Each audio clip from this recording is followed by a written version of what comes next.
નમસ્તે મિત્રો, હું છું કલ્પેશ કટારિયા. સ્વાગત છે મારી ચેનલ થીક ઓફિશિયલ પર. તો હું રોજ ઘણીવાર મારા વિડીયોમાં, મારા વ્લોગમાં તમને જણાવું છું કે મારું મૂળ વતન બનાસકાંઠા, પાલનપુર, ઉત્તર ગુજરાત. હું આવ્યો તો પાલનપુર આવ્યા પછી મને થોડો સમય મળ્યો તો લાવો કે આજે ઘરે મમ્મીને મળી આવું, મારી માતાજીને. તેમને મળવા માટે બસ માત્ર 10-15 મિનિટ માટે જ હું મારા ગામમાં આવ્યો છું. તો મારા ગામની પણ તમને ઉડતી મુલાકાત કરાવી દઉં.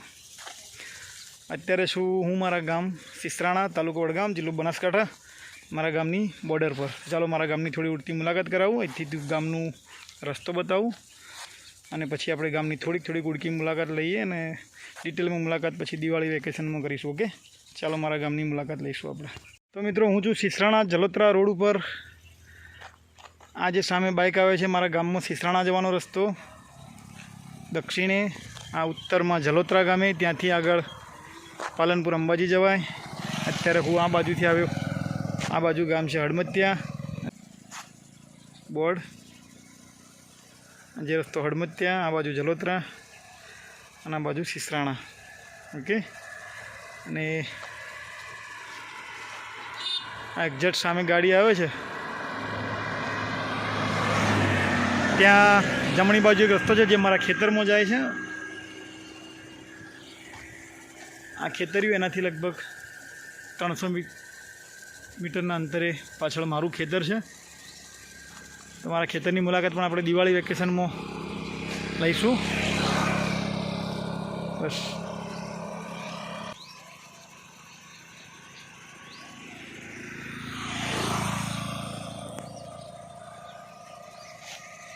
મિત્રો, સામે જે પેલો નાનો કૂવો દેખાય છે એનાથી 300 થી 400 મીટરના અંતરે મારું ખેતર છે. અને ચાલો અત્યારે આપણે જઈશું મારા ગામમાં, મારા ઘરની મુલાકાત લઈએ. મારા મમ્મીની, મારી શાળા, પ્રાથમિક શાળા, માધ્યમિક શાળા જ્યાં મેં અભ્યાસ કર્યો છે એ બધાની મુલાકાત થોડી દૂરથી ઉપરથી લઈ લઈશું. ચાલો મિત્રો, આ રસ્તો જાય છે મારા ઘરે, ગામ તરફ. આ ખેતર દેખાય, મારા ગામના ખેતર. તો મિત્રો, અમારા ઉત્તર ગુજરાતમાં બટાકાનું ઉત્પાદન બહુ થતું હોય છે. જો મારા ગામમાં છે આ બટાકાનું બહુ મોટું શીત કેન્દ્ર, જે ખેડૂતો બટાકાનું ઉત્પાદન કરે, બટાકાનો પાક લેતા હોય છે. અહીંયા ખેડૂતોનો બટાકાનો આખું વર્ષ દરમિયાન સ્ટોર થતો હોય છે. શીત કેન્દ્ર છે અહીંયા, કોલ્ડ સ્ટોરેજ. અને પછી અહીંથી બટાકા જેમ માર્કેટમાં જરૂર પડે એમ મોકલવામાં આવતા હોય છે. અમારા ફળિયાના કાકા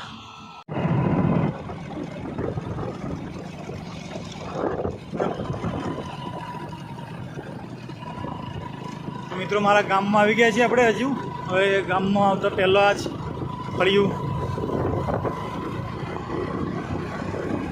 દેસાઈ લોકોનું ફળિયું છે. અરે દેસાઈ લોકોનું ફળિયું. અરે જુઓ મારું ગામ, બોર્ડ સિસરાણા.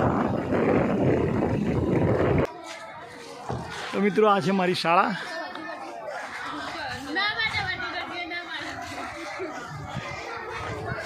જો મિત્રો, આ છે મારી શાળા. આખું મકાન હવે તો નવું બની ગયું છે. લો, અહીંયા અમારું પ્રાર્થના થતી અને આ મારી શાળાનું આખું નવું મકાન. પહેલાં તો અહીંયા વચ્ચે પતરાનું મકાન હતું. મારી શાળાનું પ્લેગ્રાઉન્ડ. ચલો કોઈ વાર આની ડિટેલમાં મુલાકાત ફરી લઈશું. આજે મારે રિટર્નમાં લુણાવાડા જવાનું છે એટલે. તો મિત્રો, અમારી પ્રાથમિક શાળા છે. મારો 1 થી 7 સુધીનો અભ્યાસ આ શાળામાં થયેલો છે. અને આની બાજુમાં જ છે માધ્યમિક શાળા, જ્યાં 8 થી 10 સુધીનો અભ્યાસ ત્યાં થયેલો. ચાલો હવે માધ્યમિક શાળાની મુલાકાત કરાવું. તો મિત્રો, આ છે મારી હાઈસ્કૂલ. અહીંયા હું 8, 9, 10 3 ધોરણ ભણ્યો હતો. પહેલાં માત્ર 3 ધોરણની જ વ્યવસ્થા હતી, 8, 9, 10. અત્યારે તો અહીંયા 1 થી 12 ધોરણ, કોમર્સ, આર્ટ્સ અને કિડ્સ સ્કૂલ પણ હવે ખુલી ગઈ છે. Shrimati Babuben Popatlal Gopaldas Doshi public charitable trust Moriya અને સિસરાણા કેળવણી મંડળ સંચાલિત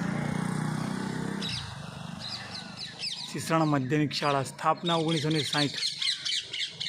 તો મિત્રો, મારા પપ્પા કહેતા કે આ ગામમાં જ્યારે શાળાનું મકાનનું બાંધકામ થયું ત્યારે ગામના દરેક ઘર દીઠ એક વ્યક્તિ અહીંયા મજૂરી કરવા આવતા અને એ રીતના શાળાનું નિર્માણ કર્યું હતું. વિચારો કે જૂના માણસોમાં શિક્ષણ પ્રત્યે કેટલી ધગશ હતી. અત્યારે આપણે ગામડાની સ્કૂલો છોડી દીધી છે. મિત્રો આજે મારા ગામનું બસ સ્ટેન્ડ ઉપર આવેલું આ હર્ષિત ભવાની માતાનું મંદિર. અહીંયા નવરાત્રિ બંધાય છે.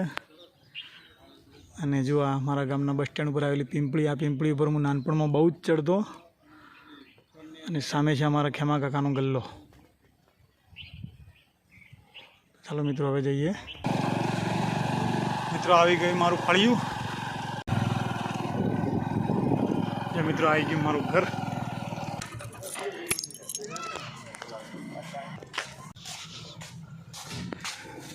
તો આ મારું ઘર આવી ગયું.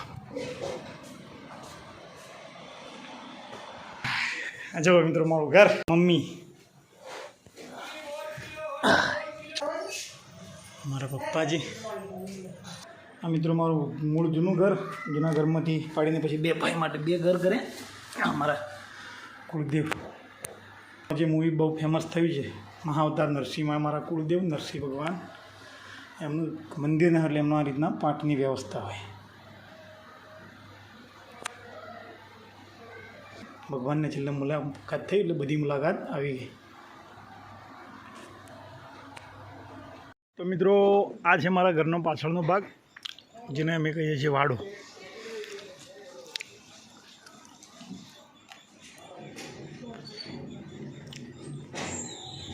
બરાબર છે. આજે વાડામાં ઘણું બધું કામ બાકી છે. પાછળ પરમાર ફળ્યું છે. મિત્રો આ છે મારા ઘરનું આંગણું, આ નાનો બગીચો.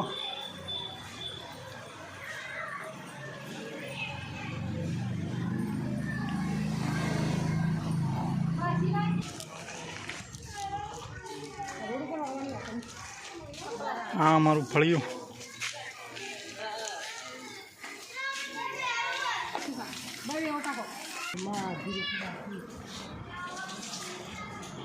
અમારું ઘર.